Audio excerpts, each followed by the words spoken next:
Hello दोस्तों, स्वागत है आपका ज़िंदगी मेरी नज़र से के नए एपिसोड में। बहुत टाइम से मैं सोच रहा था कि फिर से पॉडकास्ट बनाने शुरू करूं और अपने मन की बात आप लोगों तक पहुंचाता रहूं। पर खैर, वो कहते हैं ना, जब जागो तभी सवेरा। आज मैं अपने पॉडकास्ट पर उस विषय पर बात करना चाहूँगा जो शायद अपने अब तक करना शुरू भी कर दिया होगा। यहाँ कंपैरिजन यानी तुलना।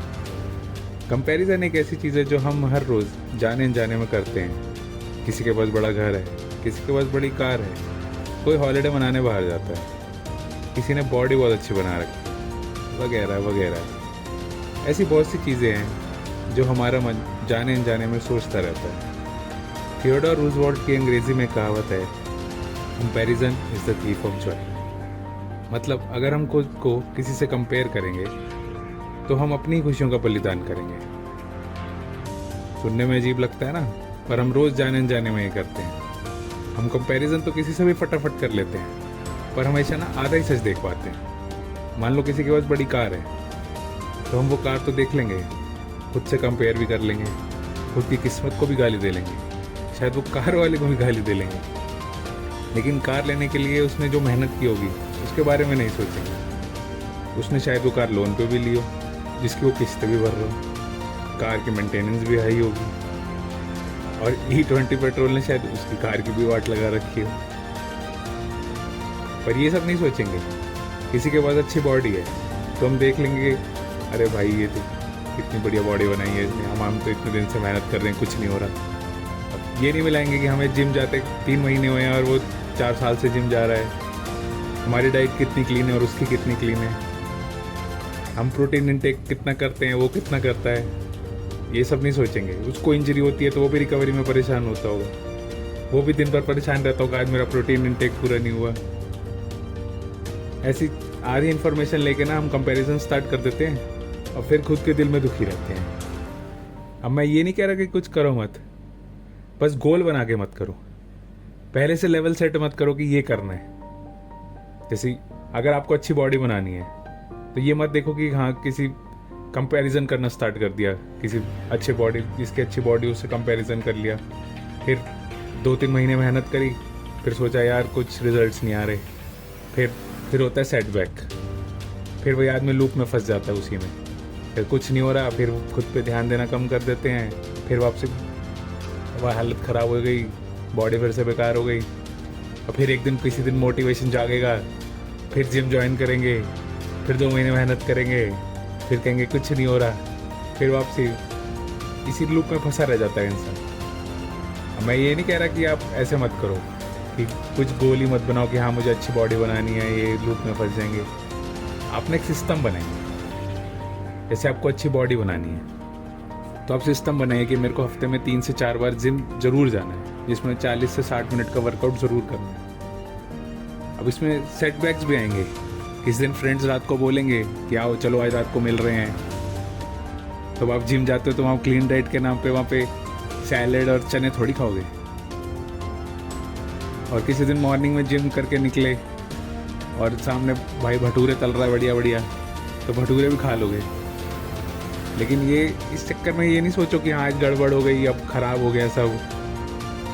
ऐसे करके सोचोगे तो फिर कुछ नहीं होएगा। अगर आप अपनी सिस्टम में 80% भी मैंने शायद ज़्यादा बोल दिया, अगर 60% भी ढंग से सिस्टम बना के काम करेंगे तो रिजल्ट ज़रूर आएंगे। और अगर फिर कंपैरिजन करना ही है कि भाई उसके इतना हो रहा है, कंपैरिजन किसी और से मत करो। कंपैरिजन करना है ना तो खुद से करो। कि जब मैंने जिम ज्वाइन करा था तब मेरे से कितना 5 किलो का डंबल नहीं उठता था, मैं 7.5-10 किलो का डंबल उठा लेता हूँ। ये देखो ना, अगर आपको नॉलेज लेनी है तो बुक्स पढ़ना स्टार्ट करो। ये मत कंपेयर करो कि वो कितना नॉलेजेबल है या वो है। फिर अगर कंपेयर करना है तो खुद से करो कि मैंने 4 बुक्स पढ़ ली, अब मेरे को कितनी नॉलेज है। फिनेंशियली स्टेबल बनना है, इन्वेस्टमेंट स्टार्ट करो, छोटी छोटी करो पहले, फिर उससे सीखो। उसमें सही भी होंगी, गलत भी होंगी, पर हमेशा कंपेयर करना है तो खुद से करो कि हाँ मैं पहले 4 महीने पहले मेरे पास कितनी सेविंग्स थी और अब मेरे पास कितनी सेविंग्स है, तब मेरा पैसा कितना इन्वेस्टमेंट में लगा हुआ था, अब कितना लगा हुआ है। कंपेयर करना है तो इससे करो। इसमें सेटबैक्स आएंगे, वो लाइफ का पार्ट है, उससे घबराना नहीं है। जिम जाओगे इंजरी होगी, कोई इन्वेस्टमेंट करोगे वो गलत हो जाएगी, पैसे डूब जाएंगे, होता रहता है, ये सब पार्ट है। उससे डरो मत, उससे सीखो। अगर ऐसे सोचोगे कि कभी एक हफ्ता हो गया बुक्स पढ़नी स्टार्ट करी थी, एक हफ्ता फैमिली में कोई इमरजेंसी आ गई, नहीं पढ़ पाए, हफ्ता काम का लोड ज़्यादा है, 10 दिन नहीं पढ़ पाए, अब फिर से पढ़ना स्टार्ट करेंगे, फिर से उसी पॉइंट पे आने की जल्दी से जल्दी कोशिश करें कि हाँ मैंने यहाँ से छोड़ा था, अब मैं वापसी यहाँ पे आ गया। अगर ऐसे करेंगे तो ही शायद लाइफ में कुछ कर पाएंगे। ऐसे टाइम पे वैसे लो टाइम अगर कभी आता है ज़िंदगी में तो उस टाइम पे ग्रैटिट्यूड बहुत काम आता है। अब ग्रैटिट्यूड में क्या होता है? ग्रैटिट्यूड यानी आभार। इसमें ना हमें अपनी पॉजिटिव चीज़ों के बारे में सोचना चाहिए। जैसे अगर हमारे पास घर है, हमारी प्लेट में खाना है, हमारे परिवार वाले खुश हैं, इस बात का हमें आभार व्यक्त करना चाहिए ऊपर वाले से। हमेशा कहना चाहिए थैंक यू कि आपने हमें ये सब दिया, क्योंकि शायद दुनिया में ऐसे बहुत से लोग हैं, मैं खुद देखता हूँ कि रात में जब मैं घर आ रहा होता हूँ कि कई लोग सड़क पे सो रहे हैं, खाना मांग के खा रहे हैं, फैमिली का तो पता ही नहीं, बच्चे भीख मांग रहे हैं। अब आप ये सब देख सकते हैं कि लाइफ सबके साथ फेयर नहीं होती है या इक्वल नहीं होती है। तो आपको जो दिया है ऊपर वाले ने, आपको उसके प्रति आभार व्यक्त करना चाहिए। और हमेशा ना लाइफ में अच्छा बनने की कोशिश करें, क्योंकि कोशिश करने वालों की कभी हार नहीं होती।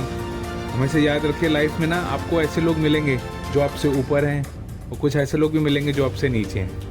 और जो आपसे ऊपर है उनको देख के जले मत, और जो आपसे नीचे हैं उनको देख के प्राउड फील मत करें।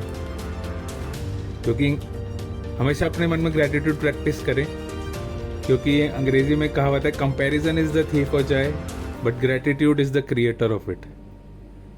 जी हाँ, अगर आप ग्रैटिट्यूड प्रैक्टिस करेंगे तो आपके लाइफ में जॉय आएगा। तो हमेशा खुश रहो, बढ़ते रहो, हमेशा सबकी प्रशंसा करो, और कंपैरिजन कभी करना हो तो खुद से कर लेना कि हाँ मैं 2 महीने पहले कैसा था और अब कैसा हूँ, और अब कितनी ग्रोथ कर रहा हूँ। और हाँ, ग्रैटिट्यूड प्रैक्टिस ज़रूर करते रहें। अब मैं राहुल अरोड़ा लेना चाहूँगा विदा। तब तक मेरे इस एपिसोड को लाइक, शेयर और सब्सक्राइब करें। Thank you.